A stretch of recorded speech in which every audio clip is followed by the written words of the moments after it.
한 번 더 서로에게 격려해 주실까요? 이 새벽 주님을 만나시기 바랍니다.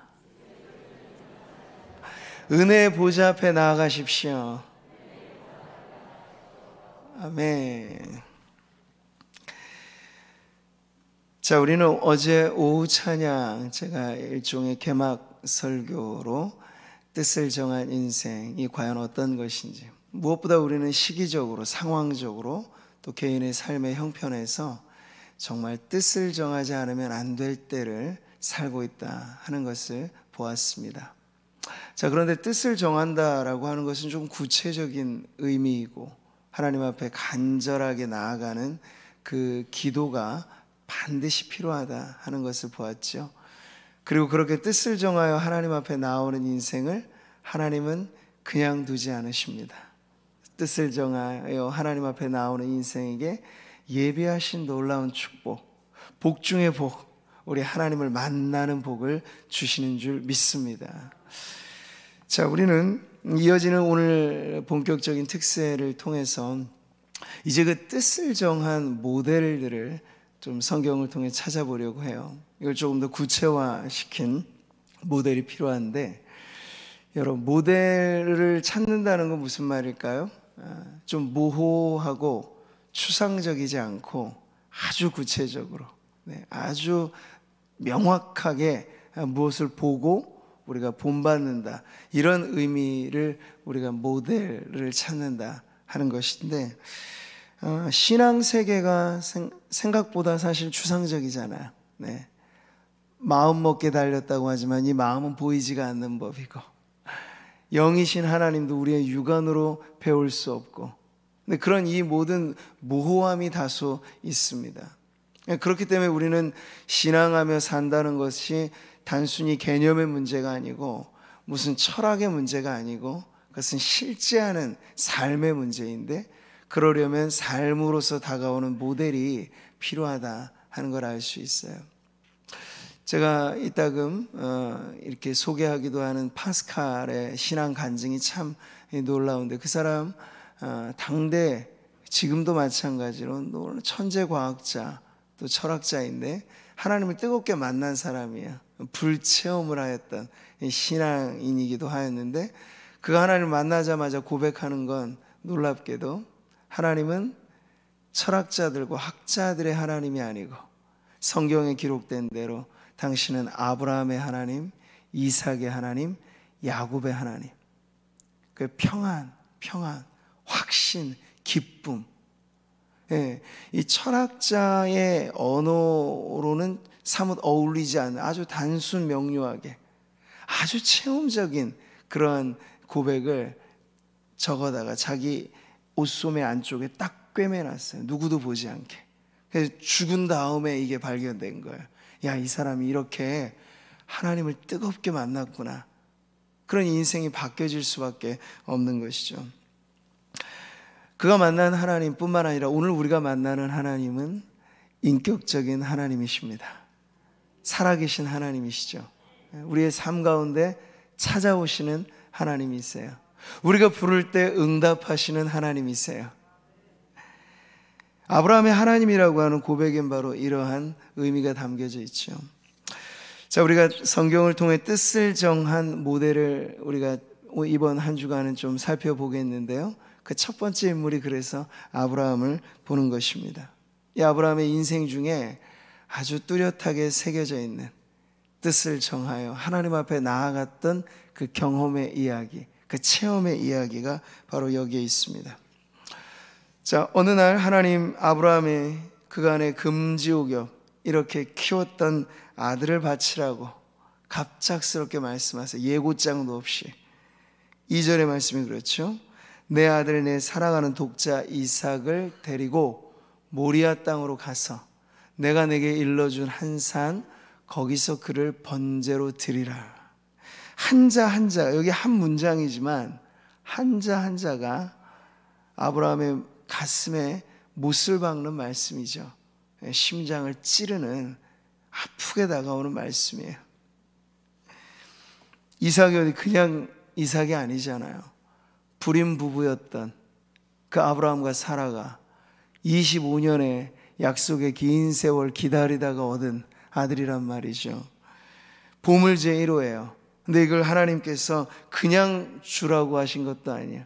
우리 예전 같으면 내 아들 주의 종으로 바쳐라, 뭐 이런 식만 하더라도 꽤 거기에는 뭔가 짠한 스토리가 있는 것인데, 그렇게 말씀하신 것도 아니야. 노골적으로 번제로 바쳐라. 이 번제로 바친다는 건 매우 자극적인 표현이죠. 왜냐하면 아브라함은 번제를 자주 드려봐서 알아요.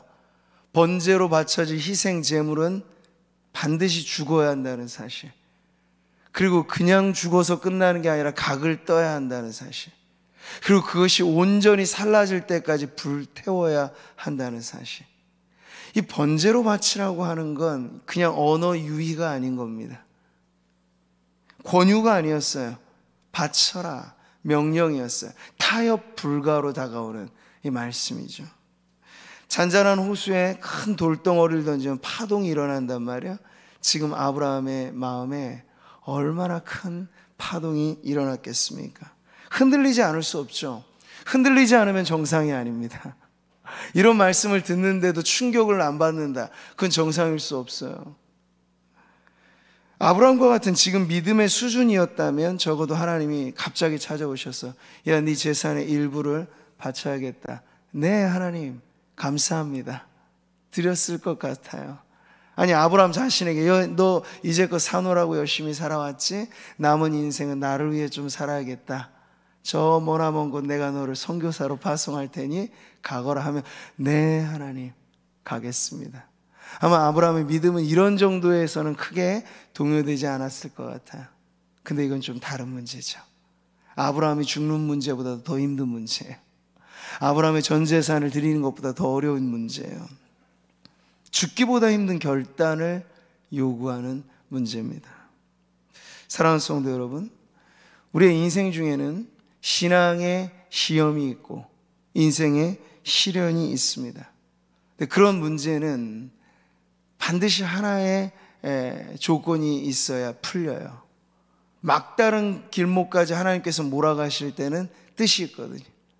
근데 그 자리에서 이 문제를 푸는 방법은 그냥 일상에 일반적으로 우리가 살아왔던 그 관성만 가지고는 안 되고 멈추어 서야 되고, 그리고 우리로서도 하나님께서도 뜻하신 바 있어 하신 말씀을 우리가 풀어내려면 우리 편에서도 뜻을 정해야 이 문제가 풀려지게 되는 줄 믿습니다. 그 일 후에 아브라함이 하나님을 시험하시려고 그를 부르셨다고 하잖아요. 여기 하나님의 뜻이 있어요. 분명한 의도가 있어요. 하나님께서 그렇게 시험 문제를 출제하신 거예요. 그냥 가만히 있으시다가 아브라함 한번 골려볼까? 이렇게 해서 어려운 시험을 하시는 하나님이 절대로 아니십니다. 우리에게 부딪혀오는 어떤 어려운 시련이라고 하는 건 하나님도 곰곰이 우리를 들여다보시고 우리에게 지금 이 시기에 없어서는 안 될 중요한 문제를 주신다는 거예요. 사랑하는 성도 여러분, 그런 믿음을 가지시기 바랍니다. 하나님께서 괜히 우리를 힘들게 하시지 않아요. 뜻모를 고난이란 없습니다. 없어요.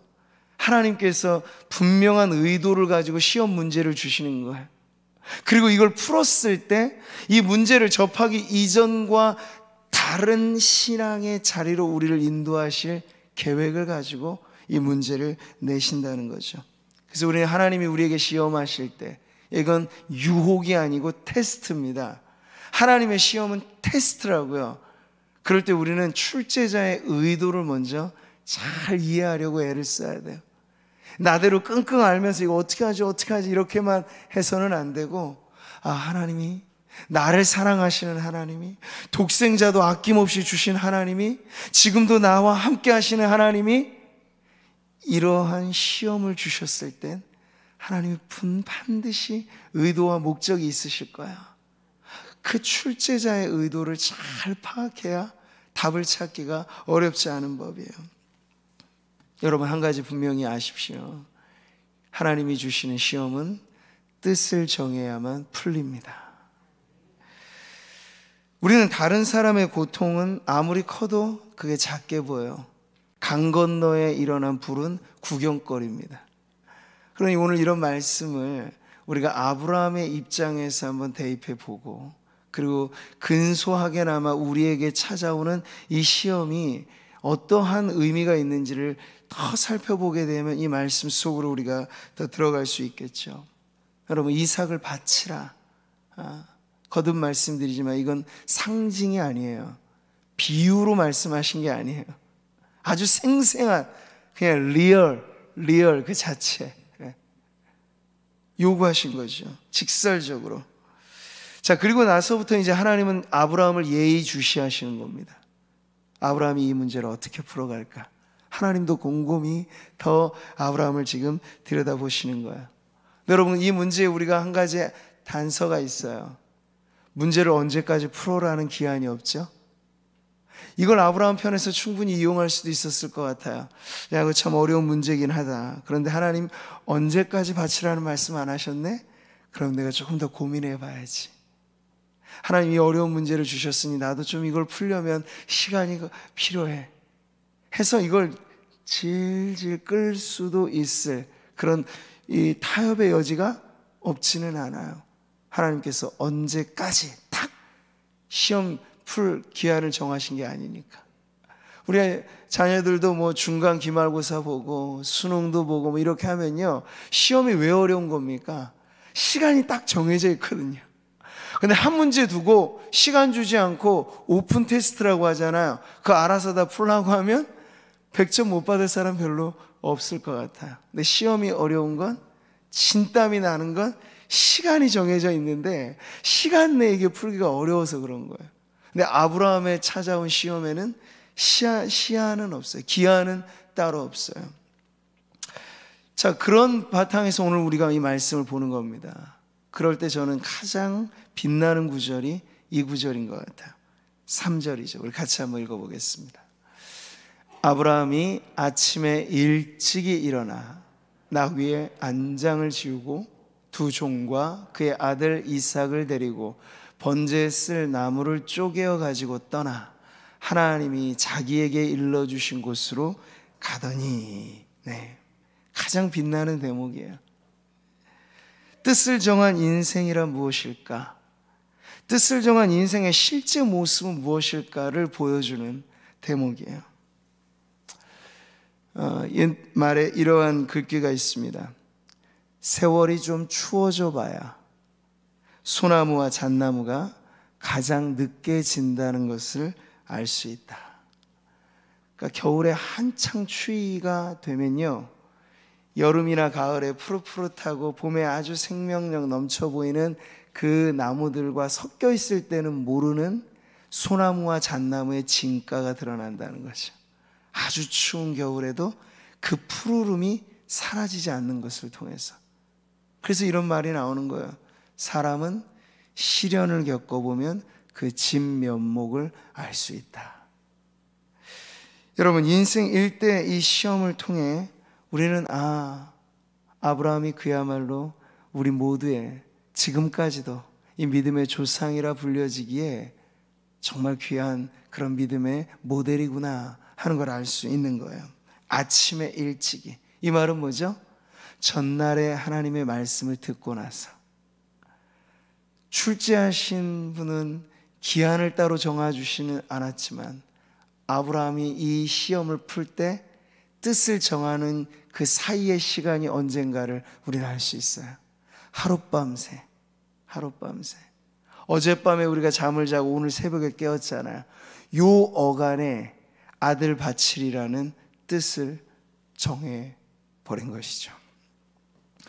아브라함의 새벽은 참 기막힌 새벽이었을 거야. 물론 룰루랄라 하면서 즐겁게 기쁘게 흥에 겨워서를 우리는 연상할 수는 없습니다. 비장함이 있었겠죠. 그러나 이것이 하나님의 뜻이라고 하는 분명한 확신과, 그리고 이 문제는 내가 뜻을 정하지 않으면 피해갈 수 없는 문제라는 그 깨달음 속에 하룻밤새 아브라함은 아주 치열한 영혼의 격투를 벌였을 거예요. 밤새워 천사와 씨름했던 야곱의 그 근성이 어디에서 나왔을까요? 아브라함과 이삭과 야곱, 이 믿음의 혈통 안에서 일어나게 되는 그 신앙의 근성이란 아브라함에게서부터 비춰지는 그런 모습인 거죠. 그는 헌신을 뒤로 유보하지 않았습니다. 결단을 다음 날로 미루지 않는 거예요. 뜻을 정한 다음에 아브라함은 이제 말을 하진 않습니다. 행동으로 보일 뿐이에요. 나귀의 안장을 지우고 이삭을 데리고 번제로 쓸 나무를 쪼개어 가지고 떠나가더니 하나하나가 다 그의 행동을 담고 있죠. 중단 없이 이어지는 행동을 보여주고 있습니다. 사랑하는 성도 여러분, 저는 오늘 말씀을 묵상하고 우리가 이 말씀 속에 기도의 줄을 붙잡을 때 하나님은 어떤 분이신가? 그리고 하나님 앞에 우리가 뜻을 정하여 산다는 것은 과연 어떠한 모습일까를 다시 한번 봅니다. 사람은 때때로 다른 누군가를 속일 수 있습니다. 때로는 스스로도 기만당합니다. 자기 자신도 속일 수도 있다는 얘기예요. 그런데 그 누구도 해낼 수 없는 일이 있어요. 하나님은 속일 수 없습니다. 왜냐하면 하나님은 우리의 중심까지도, 나도 때로는 모르는 내 마음 깊은 의도까지도 아시는 분이에요. 사람은 외모를 보거니와 나 여호와는 중심을 보느니라. 문제를 출제하신 다음에 아브라함을 예의주시하신다고 하셨죠. 아브라함이 정한 뜻을 가지고 하나님 앞에 나오는 이 모든 미세한 하나하나의 변화들을 하나님께서는 그 중심에서부터 보시는 거예요. 믿는 척 하는 것과 진짜 믿는 것의 차이라 그럴까요? 사랑하는 것 같아 보이는 것과 진짜 사랑하는 것의 차이. 순종하는 것 같이 보이는 것과 정말로 순종하는 것의 차이.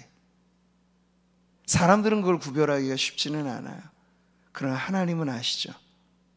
그 중심에서부터 어떻게 뜻을 정하고 그것이 그의 입으로 그의 삶으로 어떻게 이행되어지는가 하는 것을 보면서 정말 우리가 뜻을 정하여 하나님 앞에 나오고 있는가 아닌가를 아신다는 거예요. 이에 아브라함이 그곳에 제단을 쌓고, 여기서도 이어지는 건 아브라함의 행동입니다. 나무를 버려놓고 그의 아들 이삭을 결박하여 제단 나무 위에 놓고 손을 내밀어 칼을 잡고 그 아들을 잡으려 하니. 그러니까 하나님께서도 이걸 상징으로 말씀하지 않으셨다는 건 아브라함의 행동에서도 나오는 거죠. 아브라함도 그런 척하는 것이 아니라 진짜. 이건 사실 설명할 길이 없어요. 다른 사람들이 저 아버지는 정신이 나갔다, 이건 충분히 오해받을 일 아니겠습니까? 아마 아내 사라한테도 이거를 이대로 말했을 것 같지는 않아요. 그 이야기가 없거든요. 아마 그랬으면 사라가 반드시 아브라함을 막았을 겁니다. 사라하고도 이거는 의논할 문제가 아니었던 거예요. 왜요? 하나님은 아브라함에게 말씀하셨어요. 그러니까 아브라함이 뜻을 정하고 풀지 않으면 안 될 숙제인 거예요. 그걸 아브라함은 결행에 옮길 때 처음부터 끝까지는 말 없는 그의 행동이 보이지 않는 믿음을 지금 보여주는 모습으로 드러나고 있는 거죠. 뜻을 정한다는 건 1차적으로 마음의 문제지만 마음으로 끝나지 않습니다. 그리고 마음으로 끝나서도 안 됩니다. 우리의 몸으로도 드러나야 하는 것이죠. 여러분, 우리가 신앙의 뜻을 정했다, 헌신의 뜻을 정했다, 하나님 앞에 헌신을 결단했다, 그럴 때 우리는 그 마음에 정한 뜻을 입으로 시인하는 것이 중요합니다.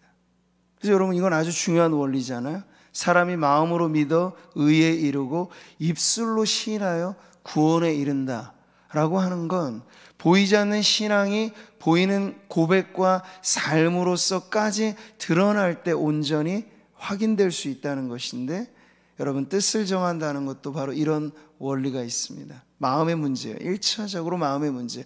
그러나 그 마음이 삶으로서 이행되고 결심한 대로 행하여지는 것이 중요하다는 거죠. 오늘 아브라함이 왜 우리에게 좋은 모델이 됩니까? 밤사이 아마 뜬 눈으로 밤을 지새웠을 거라 여겨집니다. 그러나 새벽 일찍이 하나님의 말씀과 그가 뜻을 정한 이 사이의 시간은 매우 짧았고, 흔들렸던 마음도 있었겠으나 뜻을 정한 다음에 흔들림 없이 마음을 정한 그대로 하나님 앞에 나아갔던 이 아브라함의 걸음이 우리에게 뜻을 정한 인생의 아름다운 모델이 되는 것입니다. 그래서 오늘도 살아 숨쉬는 역사로 우리에게 지금 읽혀지고 있고, 우리도 이와 같이 살아라 라고 하는 귀감이 되어 있고, 하나님께서 오늘날 저와 여러분의 믿음의 삶에서도 이와 같은 뜻을 정한 인생을 찾고 계시다는 하나님의 말씀으로 들려지는 것입니다. 여러분, 오늘 말씀의 마지막 부분은 이래요. 하나님의 말씀으로 끝을 맺죠. 우리 12절 같이 읽겠습니다. 내가 내 아들 내 독자까지도 내게 아끼지 아니하였으니 내가 이제야 내가 하나님을 경외하는 줄을 아노라. 이 말씀은 참 아브라함의 눈높이, 우리의 눈높이에 맞춰 하신 말씀이죠. 마치 하나님이 몰랐다가 아셨다는 듯한 느낌으로 주시는 말씀 아니에요? 야, 이제야 알겠다. 전지하신 하나님이 모르시는 게 없으실 텐데 이제야 알겠다. 이게 무슨 표현입니까? 여러분, 성경의 언어를 잘 아실 필요가 있는데, 히브리어로 안다라고 하는 건 체험적인 단어입니다. 관념적인 단어가 아니고. 그래서 이 안다라는 말이 가장 생생하게 나타나는 건 부부지간의 지식이에요. 그 서로만이 알 수 있는 아주 비밀한 그 깊은 지식이 있죠. 서로를 경험적으로 아는 체험적인 알을 말하는 거예요. 근데 하나님이 지금 아브라함이 뜻을 정하여 한 걸음 더 내딛었던, 그래서 그의 인생에는 새로운 역사가 펼쳐진 그 모습을 보면서, 아브라함의 새로운 면모를 보면서, 야, 아브라함아, 너 이랬구나. 하나님께서 마치 기뻐하시듯 아브라함을 인정해 주시는 거예요. 이제야 네가 진짜 나를 경외하는 줄 내가 알겠다 하는 말씀을 하시는 거죠. 네 자식보다 나를 더 사랑하는 줄 내가 이제 알겠다. 네 마음에 가장 소중한 보물이 그거였는데 그것마저도 내어놓는 걸 보니 네가 정말 나를 사랑하는 줄 이제야 알겠다 하는 말씀이에요. 사랑하는 성도 여러분, 하나님은 뜻을 정한 인생을 알아보십니다. 알아보세요. 그러니까 하나님 그 목전에서의 삶인데, 우리는 코람데오라는 말을 자주 듣잖아요. 하나님의 면전에서 우리는 살아가는 삶인데, 하나님께서는 예의주시하세요. 저나 여러분이나 똑같이 우리 모두를. 그리고 각각 믿음의 눈높이와 믿음의 상황에 처한 모습은 다 다르시죠. 그래서 출제 문제는 아주 다양해요. 근데 어떠한 문제가 다양할지라도 결국은 똑같은 건, 저나 여러분이나 우리에게 주어진 이 신앙의 시험 문제를 풀려면 반드시 뜻을 정하셔야 한다는 겁니다. 그리고 우리가 오늘 아브라함과 같이 우리의 정한 마음의 뜻을 가지고 하나님께서 우리를 살펴보시는 삶 가운데 우리가 뜻을 정해 이 문제를 풀어낼 때 하나님 우리에게도 그렇게 말씀하실 거예요. 야, 내가 이제 알겠다. 네가 정말 나를 사랑하는 줄을. 그러니까 우리가 신앙으로 살아간다는 건 결국 그 핵심은 하나님 사랑하는 거잖아요. 근데 하나님 사랑함으로 우리에게 당면한 여러 가지 많은 시련과 고난 속에 풀어야 할 이 숙제들이, 이 문제들이 오늘 이 새벽 여러분이 아브라함과 같이 믿음의 뜻을 정하여 하나님 앞에 한 걸음 더 내딛어 나아가심으로 우리 하나님께서 오늘 이 새벽 우리를 보실 때 마치 몰랐던 사실을 아셨다는 것처럼, 야, 내가 이제 알겠다. 너 한평생 살아오면서 나를 믿노라 말한 그것이 진짜였구나. 이렇게 하나님의 마음에 흡족한 기쁨을 드릴 수 있는 뜻을 정한 인생이 되시기를 주님의 이름으로 축복합니다. 시간을 길게 끌지 마십시오. 아브라함이 우리에게 아마 전하여 주는 비법은 그걸 겁니다. 뜻을 정할 때 시간을 길게 끌면 끌수록 뜻은 약해지니 하나님의 뜻이라고 확신한다면 아멘 하기까지 유보하는 시간을 길게 두지 마시고 단호하게 철저하게 하나님 앞에 뜻을 정하여 믿음의 한 걸음 더 힘차게 내딛는 저와 여러분 우리 모든 성도님들 되시기를 주님의 이름으로 축복합니다.